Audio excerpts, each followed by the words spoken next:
Hello, ladies and gentlemen. Today we're going to go over some stuff from Topic 5.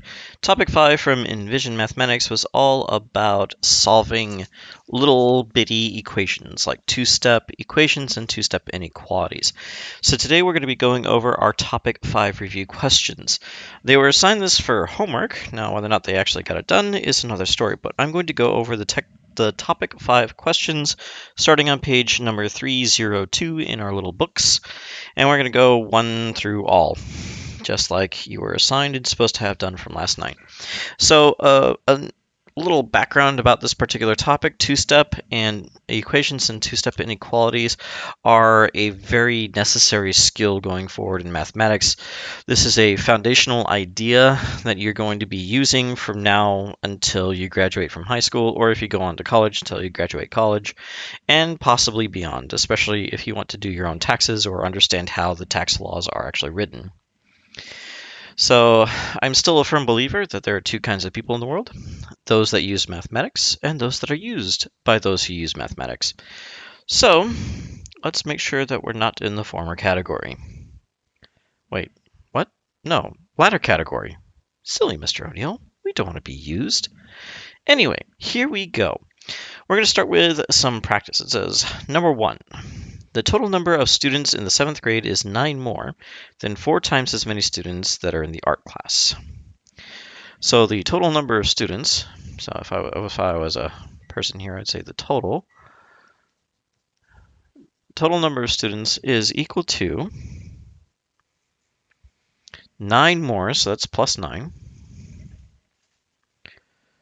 4 times as many students as are in the art class. So 4 times as many as are in the art class. And then it says there are 101 students in the 7th grade. So the total would be 101. And it says solve this thing. Okay, so we'd say there are 101 total. There are 4 times the number of people in the art class. It says used x for your variable. You don't have to, but it says to use that, so we have to. And now we have to solve for x. So first thing we do is say, where's the x? Look, there it is. I found it. Good job. But I said solve for x, not just find it. It's easy to find the x. The difficulty is figuring it out. All right, anyway, so what we do here is we would subtract the 9 because it's hanging out with our x, and we want that to go away. So positive 9 and negative 9 cancel each other out. On the other side of 101 minus 9, which would be 92. And then we say, okay, 4x is equal to 92. So the 4 is multiplying the x. To unmultiply, we would divide. So we divide both sides by 2. Oh, sorry, by 4. 92 divided by 4, I can't do that in my head, so I'm going to do it off to the side. Let's see, 4 goes into 9 2 times. 2 times 4 is 8. Subtract, I get a 1. Bring down the 2. 4 goes into 12 3 times. And no remainders. Nice. So we end up with 23 people in the art class. That's a pretty good sized class. I only have a couple that are larger than that right now, which is nice. I think that the class sizes at the school we go to are wonderful. Absolutely delightful. No complaints. Except that I don't have enough chairs in one of my classes. That's okay, because we're going on to the next example. On the next example, it says solve this guy, and we're just given 5x minus 6 is equal to 44.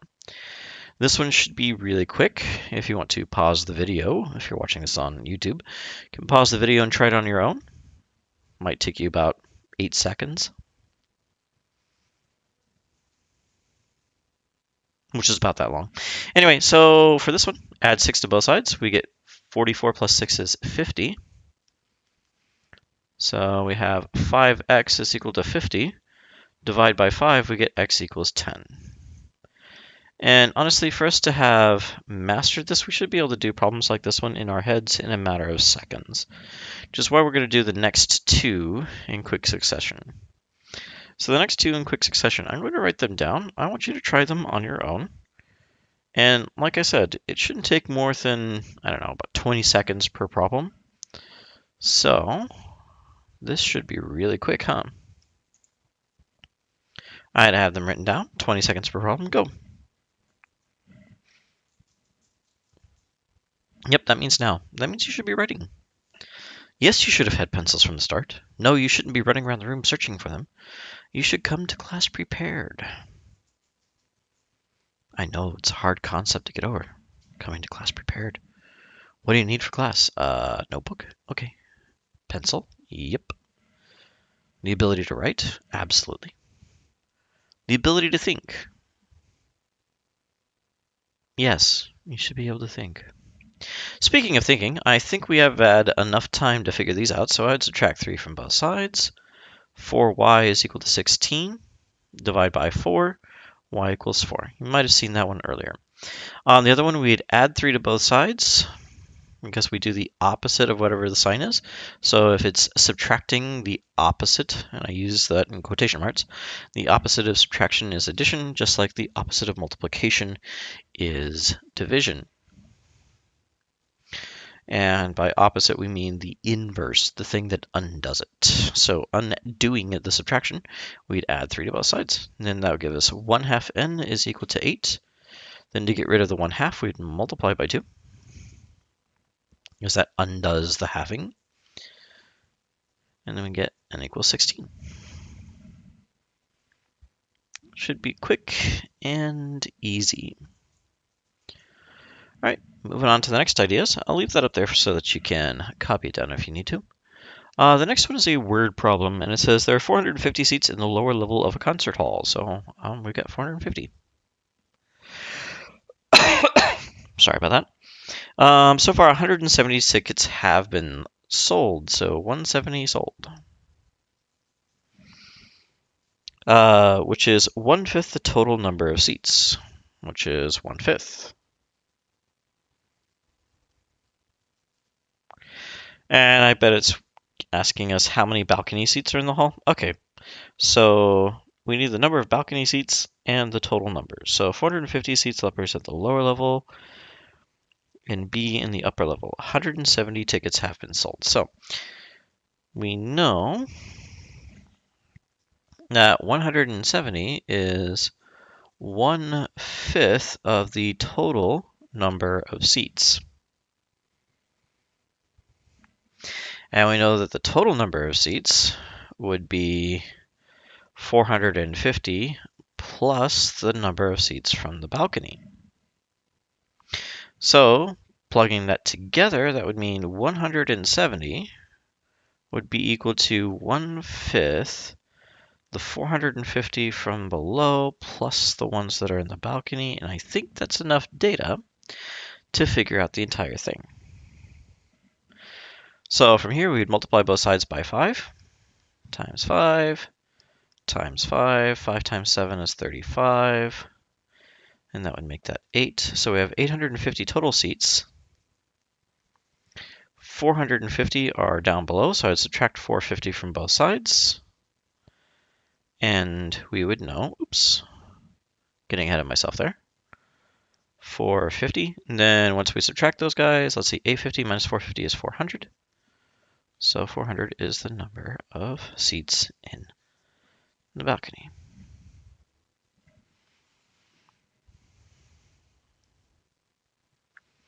Okay, give you guys a few moments to copy that down and move on to the next idea. The next idea says, solve the equation, and it just gives us a simple -4 on the outside of 8 plus y, and that's set equal to 90. So first thing I would do is divide by -4 on both sides. So I'd have 8 plus y is equal to -90 over 4. I'm going to leave it as 90 over 4 because I don't like to reduce or turn it into a mixed number until the very last step.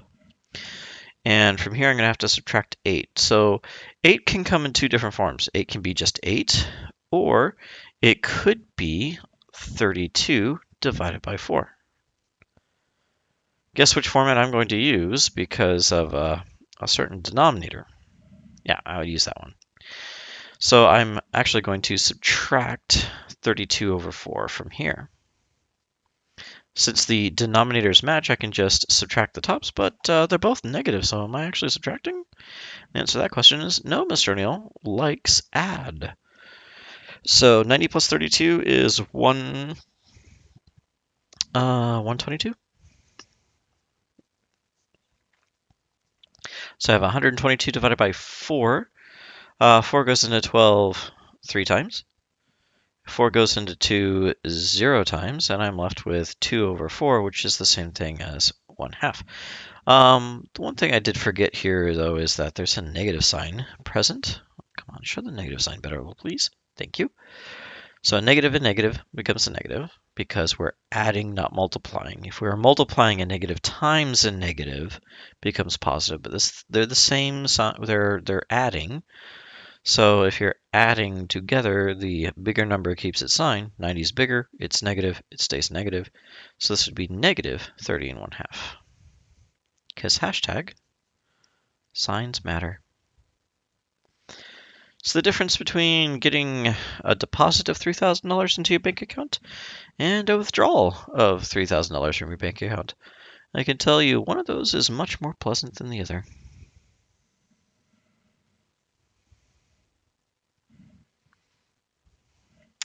All right, moving on to the next idea. Next idea is when we started looking at inequalities.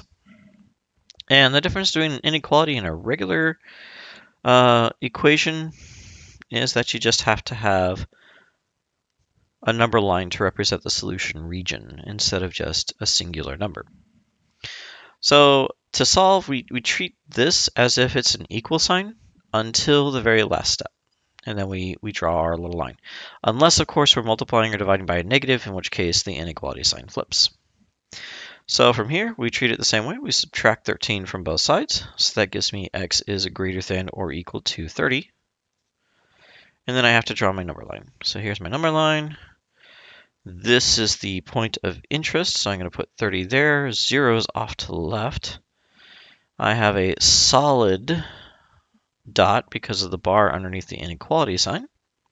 So I put a little solid dot there. Now, is 0 bigger than 30? The answer is no, so I'm going to go away from that 0. I'm going to go away from that 0 because I want my statement to be true. If true, go through. If false, flee. All right, so let's look at another one. X minus 19 is less than 81. So we would add 19 to both sides, plus 19 plus 19. So that becomes 80, 90, 100. So x is less than 100. So I go on here and I say, okay, here's my number line. 100 is the number of interest, 0 off to the side. Since there's no bar, it would be an open circle. And then I ask myself, is 0 less than 100? And the answer is, why, yes. Yes, it is. So I'd go through the 0. It really is that easy. We should be able to do these in a matter of seconds. Every time we run into one of these things, we should be like, yeah, free points. I would make some statement about a team that gives free points all the time, but I really don't know of very many. Except maybe the team that I'm on. Yeah. Whatever team I'm playing for, we are very happy to give free points to our opponents. Yay, team. Score the points. Do the thing. Sports harder. All right, next it says Trappist has 3 months to save money for a trip. An airplane ticket costs $300 or more than $300. So we got to get over $300, right? We got to get more than $300 for this trip. If he saves the same amount of money every month, how much does he need to save each month to pay for the ticket? In other words, we have 3 months and we've got to be bigger than $300. So how much do we have to save per month? Well, divide both sides by 3 and we get A is greater than 100. So more than $100 a month. We need at least $100 a month saved to be able to get to go on this trip. All right, moving on to the next one. On the next one, it says solve. And it says negative 1 over 8y is less than or equal to 34. Okay, so this one's tricky because of that negative sign. That negative sign is going to come and make things a little bit tricky in that we have to remember to flip our inequality. So when I multiply both sides by -8, which is the thing that undoes dividing by 8, right? 1/8 is the same thing as dividing by 8. So to undo that, I would multiply by 8. You could use the full reciprocal and put it over 1. But, all numbers are over 1, so do we really have to put that? It's a matter of taste. Whichever you prefer. Now, when I do that, a negative times a negative is a positive, so cheers. And then 8 divided by 8 is 1. So I'm left with just y. But because it was a negative number that we multiplied, instead of being less than, now it is greater than or equal to. And then 34 times 8, I can't do that in my head, so off to the side. But Mr. Neal, it's a -8. Yeah, I know. Just be patient. 8 times 4 is 32. 8 times 3 is 24. 25 to 6, 27. So it becomes 272, but a positive times a negative is a negative. So we're looking at negative 272. So if I was to put that on a number line, the negative 272 would go here. 0 is always bigger than the negative numbers. And it's asking, is 0 bigger than or equal to the negative 272? The answer would be yes. So we're going to start at 272 and we're going to go through the 0 because we're bigger than that. You score more than negative 272 points a game. Might even score 0 points in a game. That's a joke, by the way, because I don't know how points work in most games. It's kind of like that basketball game. People say, I made a basket, and then I go, cool, where's your basket? And then they look at me like I'm dumb or something. But they said they made a basket.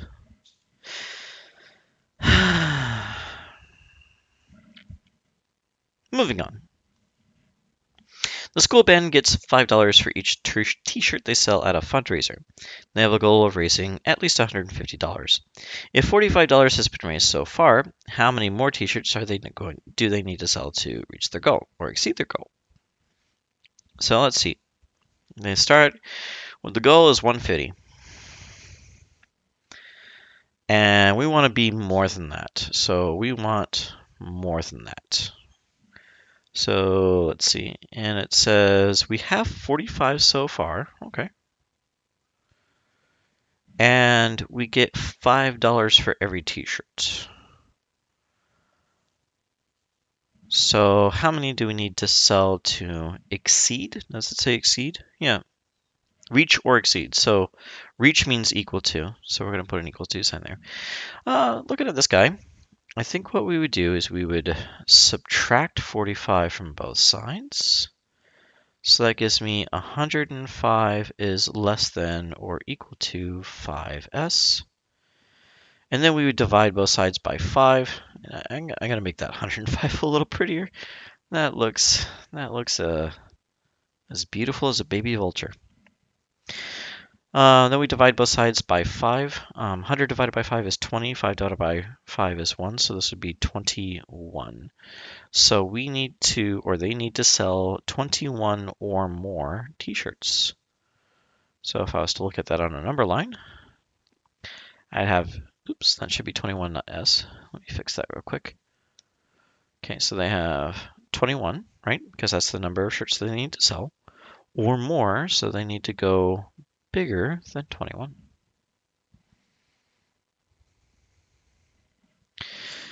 Almost done, folks. We've only got like 2 more to do. 3 more. 3 more to go. So the next one, we have -8 minus 1/3 n is less than or equal to -25. So this one, I think you guys know what to do. Add 8 to both sides. Now we still have that -1/3, so we have to be careful about that negative sign, right? 25 minus 8 would be 17, so we're at -17. And then we'd multiply both sides by -3 because that's the reciprocal or inverse of 1/3. So the 3's will cancel, the negative and the negative cancel, and we're left with just plain old n. Because I multiplied by an a negative, the inequality sign flips. A negative times a negative is a positive, so I've got a positive number here. And 3 times 17, let's see, 3 times 7 is 21. Carry the 2, 3 plus 2 is 5, so we actually have n is greater than or equal to 51. So there's my 51. I've got my little circle. Got my 0 off to the side. Now, do I want it to be smaller than 51? This says n is bigger than 51. So if I want to be bigger, I don't want to be 0. I want to be going the other way. So I point my arrow in the other direction. Okay. And then 5-7. I know what you guys are probably thinking. Mr. O'Neill, why would you give us stuff that is so complicated? Well, sometimes in life things get a bit complicated, and you can't just sit around and just give up when things get difficult. You have to persevere. You need the tenacity and grit to get through it. Otherwise, you will always be stopped by the tiniest of things, and you'll never get anything accomplished.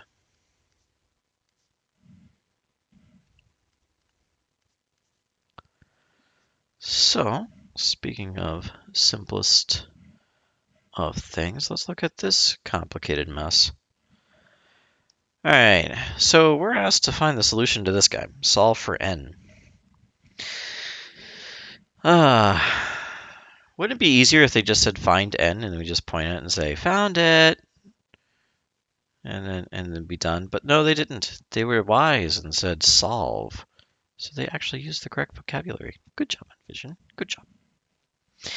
So what I would do here is I know that the n is right there, but it's attached to a whole bunch of stuff. All of this stuff is kind of one little clump that I don't want to really do or work with right away. Instead, I want to just deal with this guy first, because by dealing with this guy first, I have a few tricks that I can use.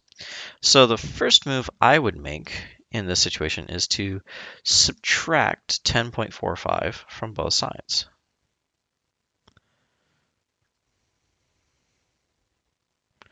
So when I do that, I have to put a little imaginary 0 here, because believe it or not, there's an infinite number of zeros following it, but I don't bother writing them because that infinite loop thing.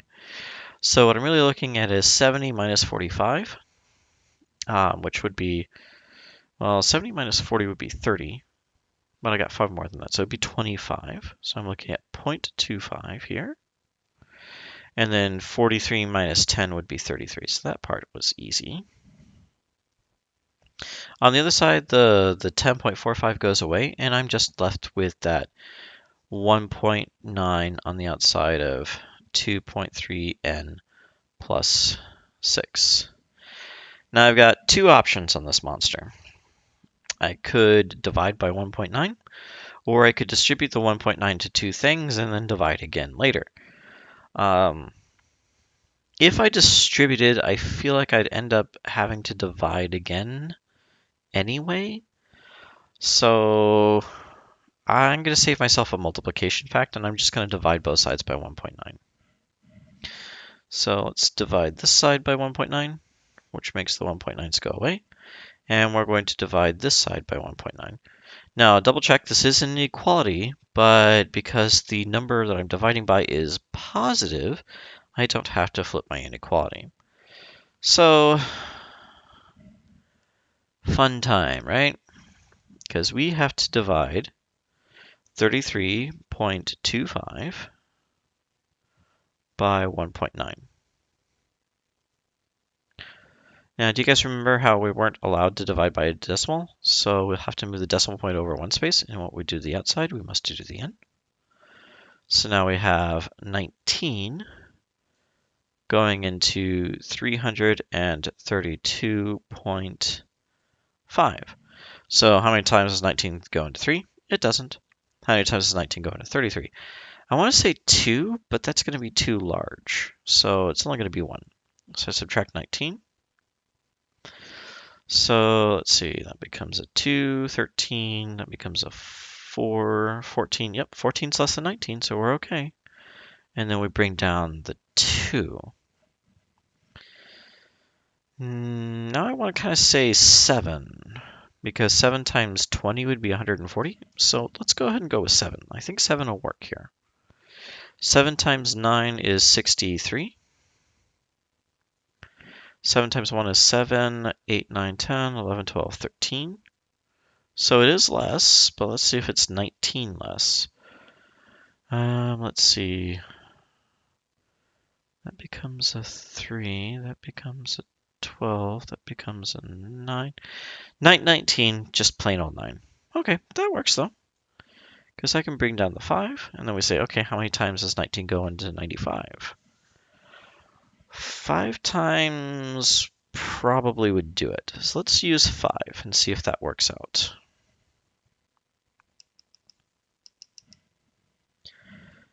There it is. Sometimes my pen disappears. It's most annoying. So let's try 5. All right, so 5 times 9 is 45. So that's a 4. So that's 4, 9. Oh, nice. Works out perfect. So this ends up becoming 2.3n plus 6 is greater than 17.5. Like, Mr. Neal, couldn't you just use a calculator? Well, yes, but having this skill at your level is necessary, and so I like to go through it just in case you have forgotten. And then we say, okay, we're going to subtract 6 from both sides. Well, that makes this a little bit easier. So we now have 2.3n is greater than 11.5. And then we divide both sides by 2.3, which means, that's right, back to long division. Since this is 2.3, I know I'm going to have to move the decimal over, so might as well just do it from the start. And say how many times does 23 go into 115? I'm going to say 5 times right off the bat, because I know that 5 times 2 is 100, and 5 times 3 is 15, so I think 5 is going to work out, but I need to double check. 5 times 3 is 15, carry the 1. 5 times 2 is 10, plus 1 is 11, and lo and behold, life is beautiful. So it ends up working that n is greater than 5. Once we know that n is greater than 5, we just go to our little handy-dandy number line. We know we have an open circle above the n, and since it's bigger than the 5, I know I want to go away from the 0, because I want to be bigger than that. I want to be larger. Just not something that most people say. They usually say, I want to lose weight. Unless, of course, they're like trying to bulk up for something like, I don't know, a Super Bowl or something. Which leads us to the last and most complicated of the problems on our work, which was 4 on the outside of negative 2n plus 2.5. And then we have a minus 8. And that has to be less than or equal to 50. And like, okay, let's do this one step at a time. Just like before, I'm going to deal with the big stuff later. I'm just going to go with the outside first. So I'm going to add 8 to both sides to begin with. And that's going to give me 4 on the outside of negative 2n plus 2.5 is less than or equal to 42. No, wait, I'm adding 58. Nice. Oops. Mr. Neal, do it right. Sorry. All right, 58. Now I'm going to divide that by 4. So 58 divided by 4 probably turns into something nice, but I'm not sure. So 18, oh, it doesn't go into 18 very nicely. It ends up being a half. So we're going to have 4 on the outside of negative 2n plus 2.5n. Because this was in decimal format, I think I can go ahead and put this into decimal format as well. So it's going to be less than or equal to, oh, I already divided by 4. That goes away, and that goes away, that goes away. It's going to turn into 14.5. And then even more nice stuff happens. It's almost as if they planned for all the nasty things to cancel each other out. So subtract 2.5 from both sides. Now we have negative 2n is less than or equal to 12. Now last step, divide both sides by negative 2. Now remember, when you divide an inequality by a negative number, you have to flip your inequality sign. So now instead of being less than, we are now greater than. So our n is there, our 0 is over here. The n is actually negative 6. So I'm going to erase that n. Goodbye, n. And I'm going to bring it back as a negative 6. Because of the bar, we have a solid dot.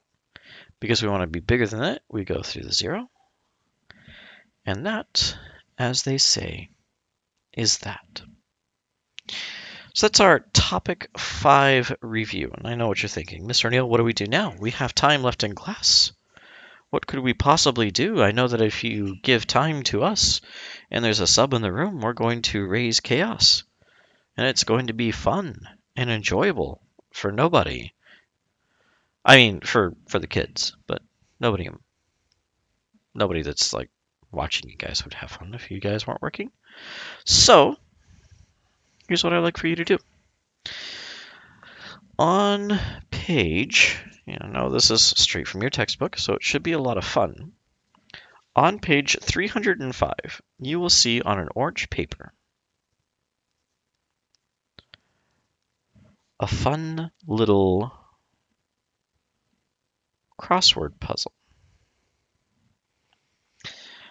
So on the crossword puzzle, it has all kinds of things, and I think all the answers are in numbers.